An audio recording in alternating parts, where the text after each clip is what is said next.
What if I told you that India is about to spend rupees 44,000 crores on a tiny island that could make India a maritime superpower, or it could be the most expensive mistake in Indian history? This is the story of the International Container Transshipment Port at Galathea Bay.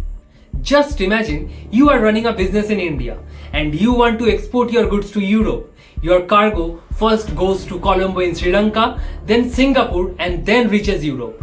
Why? Because India does not have a single world-class transshipment port. And the stats coming in your way will be shocking for you.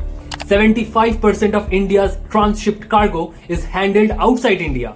45% goes through just one port, that is Colombo. And we are losing $200 to $220 million every year. And while India was sleeping, China was quietly building the string of pearls strategy. The pearls? Gwadar in Pakistan, Hambantota in Sri Lanka, and Djibouti in Africa. The most worrying part, China is choking India's every maritime trade route. Every container that goes through all of these ports, China can control it, China can monitor it, and always China can profit from every part of it. But in 2019, one idea with a tiny island in the Bay of Bengal changed the entire game. Great Nicobar Island. Population is of 8,000 approximately and size is smaller than Mumbai. But the location, it's just 40 nautical miles from the Malacca Strait, through which 25% of the world's strait passes. And natural water depth over here is only 20 meters, which is perfect for the world's largest ships. Location is about 600 nautical miles from Singapore, 700 nautical miles from Colombo, and 1200 nautical miles from Mumbai. This was like finding a diamond in your backyard. Shipping companies have always been dreaming about a port in this kind of location. Exactly, that's when the Indian government stepped up and made a decision that could exactly change the Indian trade forever. The scale is mind-blowing. 44,000 crore investment, 16 million containers per year capacity of the port, 4 phases of development, first phase operational by 2028. To put this in perspective, let me be clear that it will be larger than Singapore's main port, and here's the main catch, it will only not be a port. There will be an international airport for cargo and passengers, a smart township for over 1.5 lakh people, solar and renewable energy plants, along with a complete ecosystem to live in. India is not just only building a port, it's building a complete new Singapore in the Bay of Bengal. And let me be very clear that this is not only for business, it's a multi-dimensional strategy making by India. Approximately 2/3 of China's total maritime trade volume passes through the Strait of Malacca, which includes a significant portion of its energy imports, with about 80% of its imported oil and 66% of its imported LNG transiting the waterway. The narrow strait is crucial for east-west trade, and China's heavy reliance on it highlights its strategic vulnerability.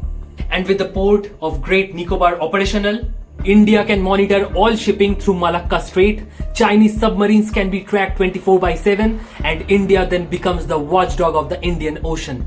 The airport built there won't be just commercial, it's dual use. Indian Air Force can project its power across Southeast Asia. Remember that China's string of pearl strategy meet India's diamond of the ocean. But every masterstroke has its own challenges. The environmental concerns are massive. Pristine rainforests will have to be cleared, coral reefs might be damaged, and indigenous tribes will be displaced.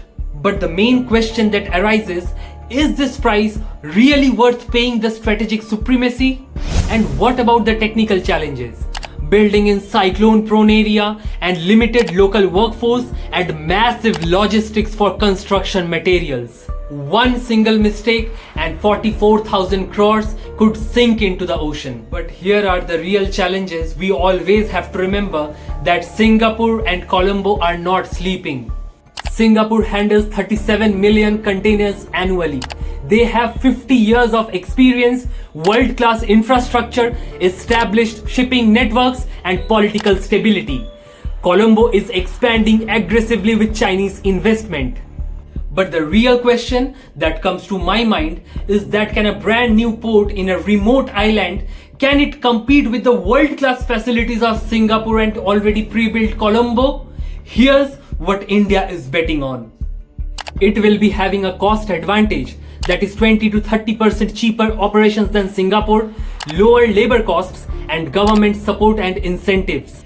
India is not just building a port, it's building a port of the future, and the timelines are way too aggressive. The environmental clearances have been received and land acquisition has been done. Within 2026, construction will begin. By 2028, Phase 1 infrastructures will be completed with a handling capacity of 4 million containers at a cost of over 18,000 crores, with an ultimate handling capacity of 16 million containers by 2047. If this initiative is successful by 2047, Great Nicobar Port would be handling more containers than any port in India today, and the economic impacts would be transformational. The direct benefits which will be received is rupees 200 to 220 million annual savings on transshipment, with 4,000 direct jobs initially, along with 50,000 plus indirect jobs when this port will be running with its full capacity.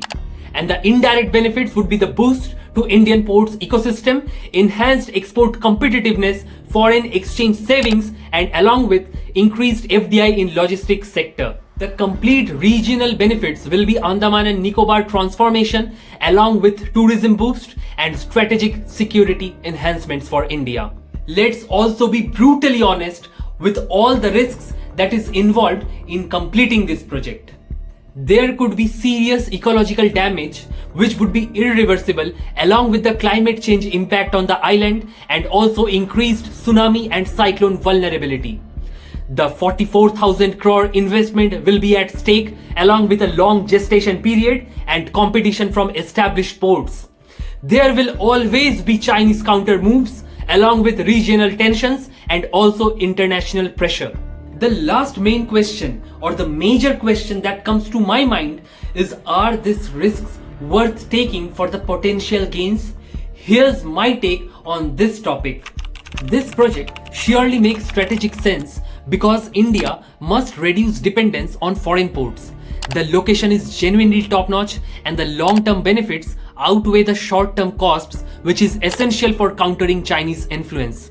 The success factors would be surely the flawless execution, wholesome competitive pricing, along with the world-class service levels, a strong government support, and last but not the least, the private sector participation. What if the project fails? Rupees 44,000 crores down the drain, and the main impact will be the environmental damage for nothing, along with the loss of credibility for future projects. And what if the project succeeds? India surely becomes a maritime superpower, along with the billions in annual benefits, with complete strategic control of key trade routes and a model for island development. The Great ICTP project is not just about just building a port. It's about whether we are dependent on others or we control our own maritime destiny in near future.